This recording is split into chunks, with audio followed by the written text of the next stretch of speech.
হচ্ছে বীরভূমের রামপুরহাট, যেখানে 20 দিন পর একজন ছাত্রী তার টুকরো টুকরো দেহ উদ্ধার হয়েছে।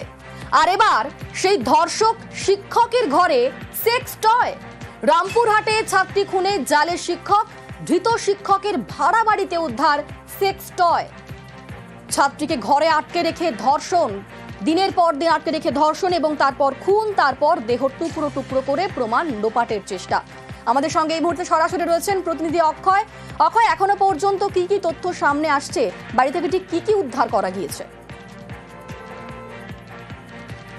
দেখো, অভিযুক্ত শিক্ষক যে বাড়িটিতে ভাড়া থাকতো সেই বাড়ি থেকে উদ্ধার হয়েছে সেক্স টয়, ভাইব্রেটর সহ আরো বিভিন্ন ওষুধ। এবং এই বিষয়টি সামনে আসতেই প্রত্যেকেই হতবাক হয়ে যাচ্ছে যে একজন শিক্ষক এমনটা হতে পারে। কারণ কেউ বিশ্বাস করতে পারছে না যে শিক্ষকের বাড়ি থেকে এই সমস্ত সামগ্রী উদ্ধার হতে পারে। আরো বিষয় উঠে আসছে, এই শিক্ষকের 6 বছর আগে তার ডিভোর্স হয়। ডিভোর্সের কারণ কি ছিল? তিনি বৈবাহিক জীবনেও একাধিক নারীর সাথে বিভিন্ন সম্পর্কে জড়িয়ে পড়েছিল। পাশাপাশি যে বাড়িতে ভাড়া থাকতো সেই ভাড়া বাড়িতে যিনি পরিচারিকার কাজ করতো তার সাথেও সম্পর্কে জড়িয়ে পড়েছিল এবং কিছুদিন আগে একটি সমস্যাও হয়েছিল, সেটি গ্রাম্য লোকজন নিয়ে সেই সমস্যা মিটিয়ে ফেলা হয়েছিল। আরো বিভিন্ন একাধিক এই শিক্ষকের নামে অভিযোগ উঠে এসছে এবং যে মৃতের পরিবার তারাও কিন্তু অভিযোগ করছে যে এই যে খুন হয়েছে তাকেও কিন্তু কুপ্রস্তাব দেওয়া হয়েছিল এবং সে বড় হলে তাকে নাকি করবে, এই ধরনের কথা বলা হয়েছিল। ঠিক এই সমস্ত চাঞ্চল্যকর বিষয় যখন উঠে আসছে তখন প্রত্যেকেই হতবাক হয়ে যাচ্ছে। একজন শিক্ষক সে এরকম মানসিক তার যে আকার এরকমটা হতে পারে এবং সকলেই অবাক যে একজন শিক্ষক যেখানে শিক্ষকতা করেন এবং তার সংস্পর্শে তারা প্রত্যেকে কেউ কিন্তু একটুও টের পায়নি এবং তার বাড়ি থেকে যে সমস্ত জিনিসগুলো উদ্ধার হয়েছে পুলিশকেও কিন্তু হতবাক হতে হয়েছে। তার কারণ তার বাড়ি থেকে সেক্স টয়, ভাইব্রেটর এবং বিভিন্ন ওষুধ থেকে উদ্ধার হয়েছে। একেবারে অক্ষয়, শিক্ষকের এমন ঘটনা তা নিয়ে রীতিমতো হতবাক সকলেই। আমি ওখানে থাকি না, আমি ছেলেমেয়ের পড়াশোনার সূত্রে রামপুরহাটে থাকি, সেই হিসেবে আমার ঘরটা ফাঁকা ছিল বলে আমি ওকে ভাড়াটা দিয়েছি। এই ঘরে আছে 2.5 বছর 3 বছর এরকম হচ্ছে। 26 তারিখ থেকে 31 তারিখ অব্দি আমি ছিলাম না, আমার চোখের ট্রিটমেন্ট চলে, সেই হিসেবে আমি নেপালে চলে গেছিলাম। 1 তারিখে ওইখানে গিয়ে আমি জানতে পারি যে মাস্টারমশাই এরকম একটা ঘটনা করেছে, গ্রামের লোক জড়ো হয়ে স্কুলে জড়ো হয়েছিল, সেই সূত্রে জানতে পারি। ভেতরে ও কি করতে না করতে আজ পর্যন্ত পাড়ার লোক বা আমরা কেউ অজানা আমাদের। ও যে একটা শিক্ষক হয়ে ওই স্কুলের ছাত্রীকে সঙ্গে এরকম ব্যবহার করবে, সেটা আমরাও খুব দুঃখজনক ঘটনা, খুব মর্মান্তিক এবং আমিও নিজে শোকাহত। আমরা এখনো রেকর্ডেড দেখতে পাইনি, তবে আমাদের কাছে যেটুকু খবর, গ্রেপ্তার হওয়া শিক্ষকের ওখান থেকে সেক্স টয়, তারপরে sex vibrator machine, sex gel, এই সব সামগ্রী নাকি পাওয়া গেছে। এই ধরনের আমাদের কাছেও একটা খবর আছে। তার স্ত্রীর সঙ্গেও নাকি এই নিয়ে কোনো বনিবনা ছিল না। উনার যে চাল চলন, জীবনকে উনি চালাতে চাইতেন, এসব নাকি উনার স্ত্রীও মেনে নিতে পারেননি, সেই কারণে উনার স্ত্রীও নাকি ওনাকে ডিভোর্স দিয়ে দিয়েছেন।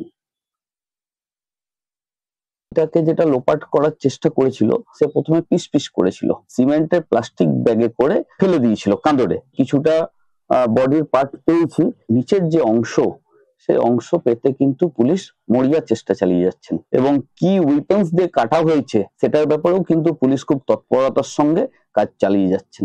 এই ঘটনাটা উনি একা ঘটিয়েছেন, আরো এর সঙ্গে কেউ ইনভলভ ছিল, পুলিশ পুরো তদন্ত করছে।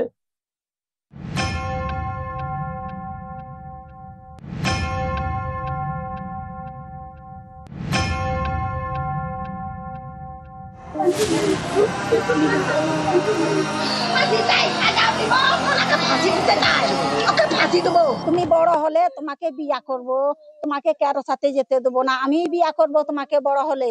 দিয়ে এই যে মারাবার লেগে বিয়া করবে? আমি ওকে সাজা চাই, ওকে ফাঁসি চাই। ছাত্রীকে ঘরে আটকে রেখে ধর্ষণ, তারপরে দেহ টুকরো টুকরো করে বস্তায় ভরে সেচ খালে। বীরভূমের রামপুরহাটে শিক্ষকের বিরুদ্ধে চাঞ্চল্যকর অভিযোগ। গ্রেপ্তার নিহত ছাত্রী স্কুলের শিক্ষক মনোজ পাল।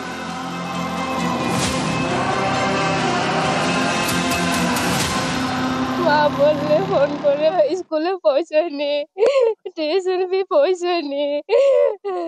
আমরা ছুটে ছুটে আসলাম, 28 তারিখে পেয়েছি।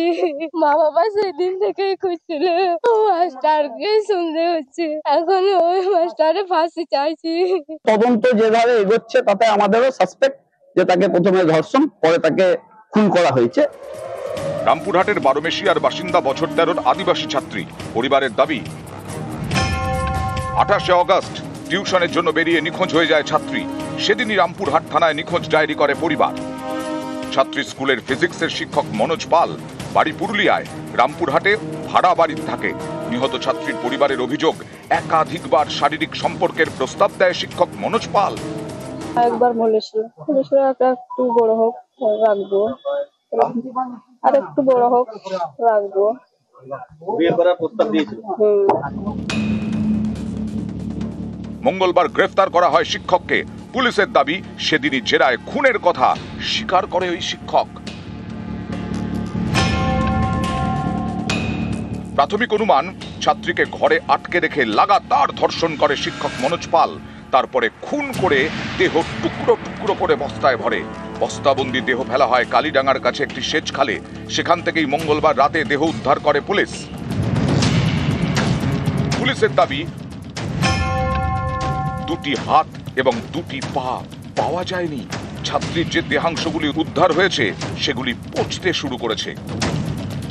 নিউজ 18 বাংলা।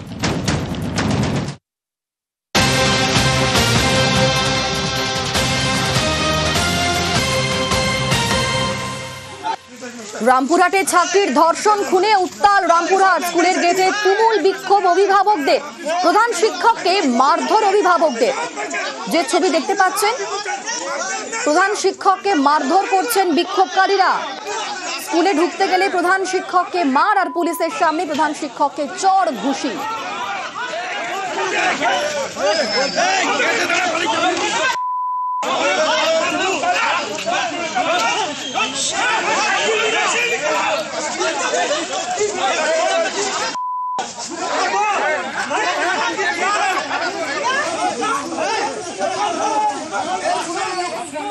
পুলিশের বিরুদ্ধেও তদন্তে গাফিলতির অভিযোগে রীতিমতো ক্ষোভ। আমাদের সঙ্গে এই মুহূর্তে সরাসরি রয়েছেন প্রতিনিধি অক্ষয়। অক্ষয়, পুলিশের বিরুদ্ধে তো অভিযোগ তো রয়েছে, কিন্তু প্রধান শিক্ষকের ওপর কেন হামলা হলো, প্রধান শিক্ষককে কেন মারধর করা, তার বিরুদ্ধে কি অভিযোগ উঠছে? দেখো, মূলত যারা গ্রামবাসী এবং যারা অভিভাবক ছিল তাদের একটাই ক্ষোভ যে স্কুলে 28 তারিখ বিষয়টি জানাজানি হয়। আগস্টের 28 তারিখে নিখোঁজ হয়েছিল, তারপর থানাতে অভিযোগ জানানো হয়েছিল। তো স্কুল কর্তৃপক্ষ যে বিষয়টি জানার পরও ওই অভিযুক্ত শিক্ষকের বিরুদ্ধে কোনো সেভাবে ব্যবস্থা গ্রহণ কেন করেনি, সেই বিষয়টা ক্ষোভ আজকে উঠে আসে। এবং সেই ক্ষোভের জেরেই প্রধান শিক্ষক যখন আজকে স্কুলে প্রধান শিক্ষককে বিক্ষোভের মুখে পড়তে হয় এবং তাকে মারধর করে। ঘটনাস্থলে রামপুরহাট থানার পুলিশ যায় এবং রামপুরহাট থানার পুলিশ সেই শিক্ষককে উদ্ধার করে। মূলত বেশি ক্ষোভ পুলিশের ওপর। যারা অভিভাবক এবং গ্রামবাসী তাদের একটাই বিষয় তারা দাবি করছে যে 28 তারিখে অভিযোগ করা হয়েছিল, তারপর কিন্তু 3 দিন পর 1 তারিখ, এই মাসের 1 তারিখ স্কুল থেকেই ওই অভিযুক্ত শিক্ষককে আটক করেছিল পুলিশ। কিন্তু তারপর সেইভাবে সঠিকভাবে তদন্ত কেন করা হলো না, তাকে জিজ্ঞাসাবাদ করে ছেড়ে দেওয়া কেন হলো? তাকে যদি সঠিকভাবে তদন্ত করে জিজ্ঞাসাবাদ করা হতো তাহলে হয়তো এই ছাত্রীটি জীবিত থাকতো বা তাকে উদ্ধার করা সম্ভব হতো। মূলত সেই ক্ষোভ থেকেই আজকে পুলিশকেও বিক্ষোভ দেখান। ঘটনাস্থলে রামপুরহাট মহকুমা পুলিশ আধিকারিক যান, তাকেও বিক্ষোভ দেখানো হয়। এমনকি আদিবাসী নেতা রবীন সোরেন যান ঘটনাস্থলে, তাকেও বিক্ষোভ দেখিয়ে তাড়িয়ে দেওয়া হয়। এবং যারা বিক্ষোভকারী তাদের একটাই বক্তব্য, অভিযুক্ত এই শিক্ষকের ফাঁসি চাই। একেবারেই ধন্যবাদ অক্ষয়। মঙ্গলবার এই ছাত্রী খুনে গ্রেফতার করা হয় ধর্ষক শিক্ষককে। রামপুরহাটে ছাত্রী খুনে প্রশ্নে পুলিশ।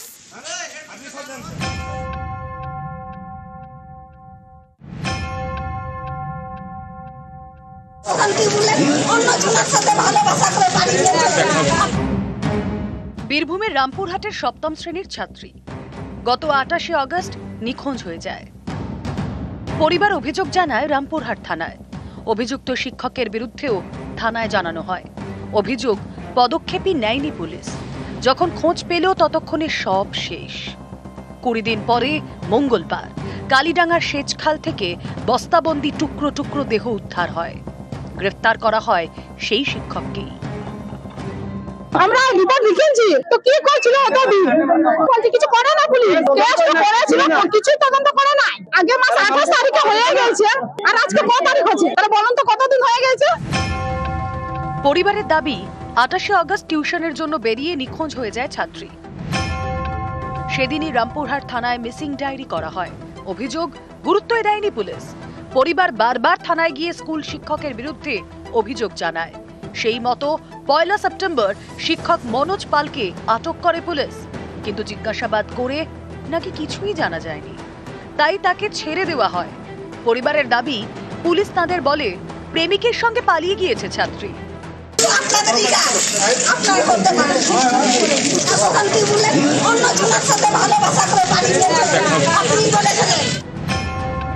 প্রায় 20 দিন পরে সেই শিক্ষককে গ্রেফতার। তাকে জেরা করে মৃতদেহের হদিশ পায় পুলিশ। এখানেই অনেকের দাবি 1 সেপ্টেম্বরই পুলিশ যদি ঠিকমতো জিজ্ঞাসাবাদ করত তাহলে হয়তো এই মর্মান্তিক পরিণতি হতো না। নিখোঁজ ছাত্রীটি হয়তো বেঁচে থাকতো, তাকে জীবিতই উদ্ধার করা যেত। ছাত্রী খুনের প্রশ্নে পুলিশ বুধবার রামপুরহাট থানার সামনে বিক্ষোভ দেখায় আদিবাসী সংগঠন। পুলিশের বিরুদ্ধে ক্ষোভ উগরে দেন তারা।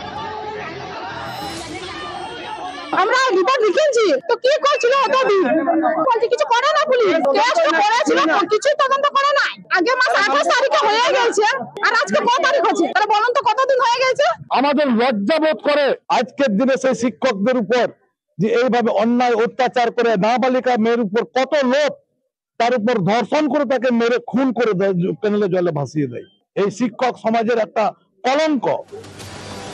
রামপুরহাট থেকে অক্ষয় ধীবর, নিউজ 18 বাংলা।